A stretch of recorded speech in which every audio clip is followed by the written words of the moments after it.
यह कहानी है एक शादीशुदा औरत की। शादी के बाद भी पति ने पत्नी का चेहरा तक नहीं देखा। अपमान, चुप्पी और हिम्मत के बीच प्रीति कैसे अपने आत्मसम्मान के लिए आवाज उठाती है। मेरा नाम प्रीति है। शादी को 15 दिन हो गया है, लेकिन शायद ही कोई ऐसा पति होगा 15 दिन तक अपनी पत्नी का चेहरा तक नहीं देखा हो। शादी के पहले दिन से लेकर आज तक मैं अपने ही घर की ननद के कमरे में, वो भी फर्श पर एक कोने में सोती रही हूँ। यह सब मेरी कल्पना से बहुत दूर था, खासकर किसी लड़की की नई जिंदगी की शुरुआत के लिए। मेरे पिता गरीब हैं, हम लोग शहर वाले नहीं थे, गांव में रहते थे। पिताजी को मेरी शादी की चिंता खाए जा रही थी। उनकी चिंता देखकर मुझे भी फिक्र होती थी। एक दिन उनके एक परिचित अंकल ने बताया कि एक बहुत बड़े और पैसे वाले घर से रिश्ता आया है। जल्दी शादी करनी है वरना मौका हाथ से निकल जाएगा। पिताजी को पहले लगा कि बेटी को कहीं गलत जगह ना भेज दूं, लेकिन अंकल ने विश्वास दिलाया कि बेटी सही जगह जा रही है। उनकी बेटी को खाने पीने की कमी नहीं होगी।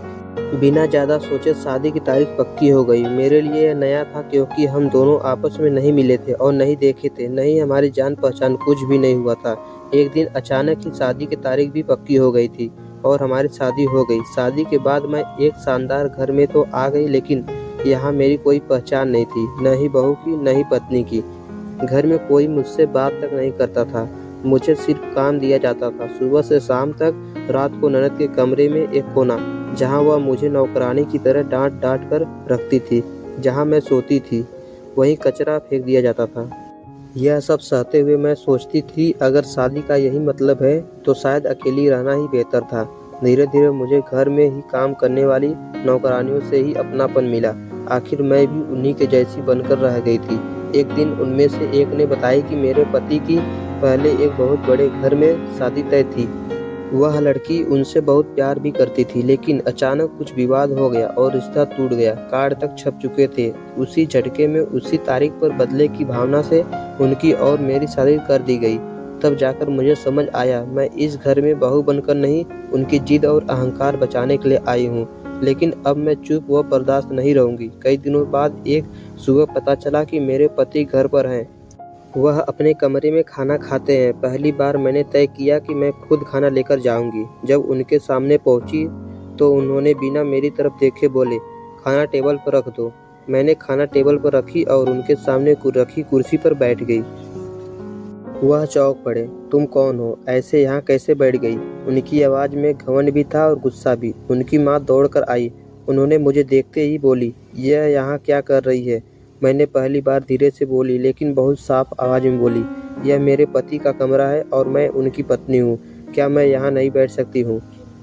मेरी बात सुनकर सबकी बोलती बंद हो गई। उन्हें पहली बार पता चला कि मेरे मुंह में भी जुबान है। शायद उनको नहीं पता था कि मैं बोल सकती हूँ। मैं आगे बोली, शादी का मतलब आप जानते हैं। आज से पहले आपने मुझे देखा तक नहीं था। आप सब मुझे नौकरानी की तरह रखते हैं। क्या मुझे खरीद कर लाए हैं? आप अमीर हैं, पर आपका दिल कहाँ है? मुझे आपके बड़े घर में नहीं, बल्कि आपके दिल में जगह चाहिए थी, जो शायद मुझे कभी नहीं मिलेगी। इसलिए मैं जा रही हूँ। मैं पीछे की तरफ मुड़ ही रही थी कि मेरे पति ने मुझे रोक लिया। उनकी आवाज़ में प्यार ना सही पर हमदर्दी जरूर थी। प्रीति, मैं अपनी पिछली ज़िंदगी भूल नहीं पाया था, इसलिए तुमसे दूर रहा। लेकिन तुम सही हो, तुम कोई सामान नहीं हो, मेरी पत्नी हो। मुझे माफ़ कर दो और थोड़ा समय दो।